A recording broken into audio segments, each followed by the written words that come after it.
Hello, welcome to my channel. ఈ ఛానల్లో నన్ను ఇన్స్పైర్ చేసిన బుక్ సమరీస్ గురించి షేర్ చేస్తాను.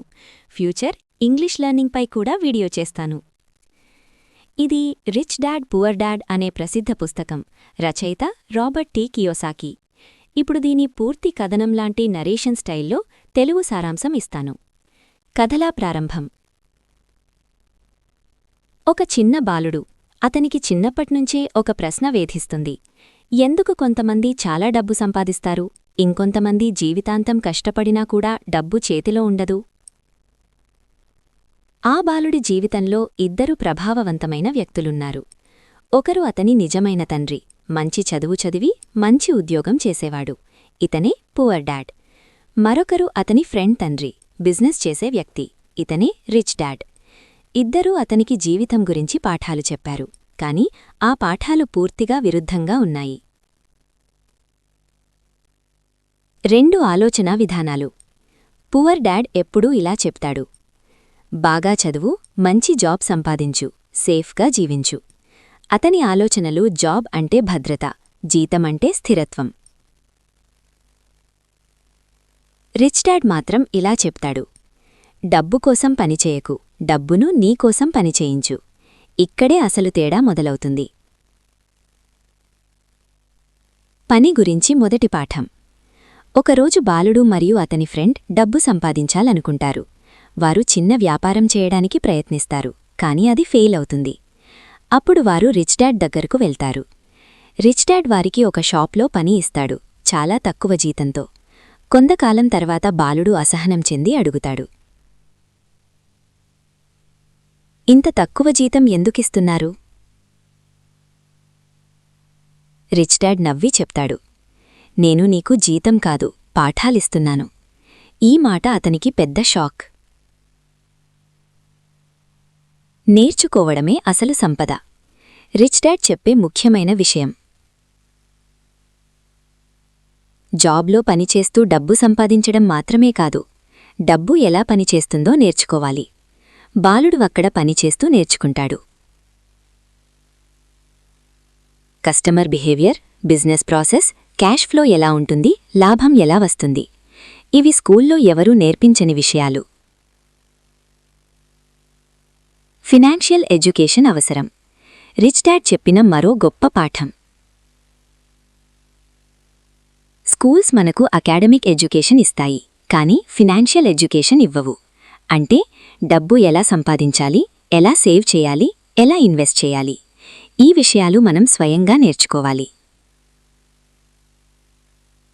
ఆస్తులు మరియు బాధ్యతలు. ఈ పుస్తకంలో అత్యంత ముఖ్యమైన కాన్సెప్ట్ ఇదే. రిచ్ డాడ్ సింపుల్గా చెప్పాడు: ఆస్తి అంటే నీ జేబులోకి డబ్బు తీసుకొచ్చేది, బాధ్యత అంటే నీ జేబు నుంచి డబ్బు తీసేది. ఉదాహరణలు: ఆస్తులు, రెంటల్ ప్రాపర్టీ, స్టాక్స్, బిజినెస్. బాధ్యతలు, లోన్తో కొనిన ఇల్లు, కార్ లోన్స్, ఖర్చులు పెంచే వస్తువులు. పువర్ డాడ్ ఎక్కువగా బాధ్యతలను కొనేవాడు, రిచ్ డాడ్ మాత్రం ఆస్తులను నిర్మించేవాడు. క్యాష్ ఫ్లో అర్థం చేసుకోవడం. రిచ్ డాడ్ చెబుతాడు: డబ్బు ఎక్కడ నుంచి వస్తుంది, ఎక్కడికి వెళ్తుంది, ఇదే అసలు గేమ్. పేదలు జీతం సంపాదిస్తారు, ఖర్చులు చేస్తారు, మిగిలేది లేదు. ధనవంతులు ఆస్తులు కొనుగోలు చేస్తారు, ఆస్తులు డబ్బు తెస్తాయి, ఆ డబ్బుతో ఇంకా ఆస్తులు కొనుగోలు చేస్తారు. ఇది ఒక చక్రంలా మారుతుంది.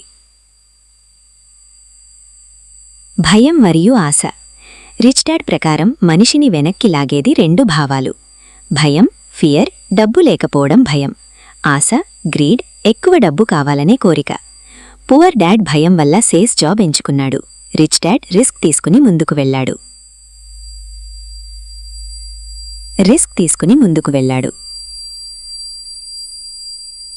బిజినెస్ మరియు ఇన్వెస్టింగ్. రిచ్ డాడ్ ఎప్పుడూ చెప్తాడు: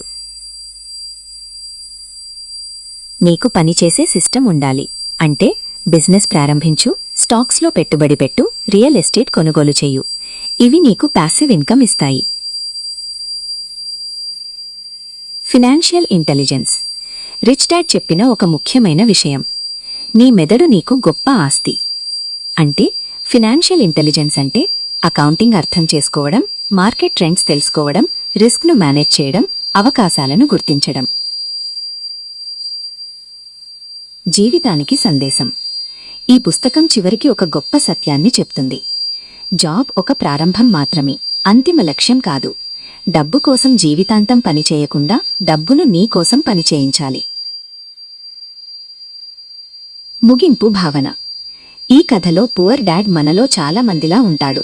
రిచ్ డాడ్ మాత్రం మనం ఎలా ఆలోచించాలో చూపిస్తాడు. ఈ పుస్తకం మన ఆలోచనను మార్చుతుంది. జాబ్ మెంటాలిటీ నుంచి ఇన్వెస్టర్ మెంటాలిటీకి, ఖర్చు చేసే అలవాటు నుంచి ఆస్తులు నిర్మించే అలవాటుకు. మొత్తం సారాంశం ఒక పారాగ్రాఫ్లో.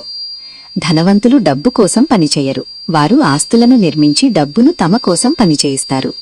పేదలు జాబ్పై ఆధారపడతారు, కానీ రిచ్ వ్యక్తులు ఫినాన్షియల్ ఎడ్యుకేషన్ ద్వారా ప్యాసివ్ ఇన్కమ్ సృష్టిస్తారు.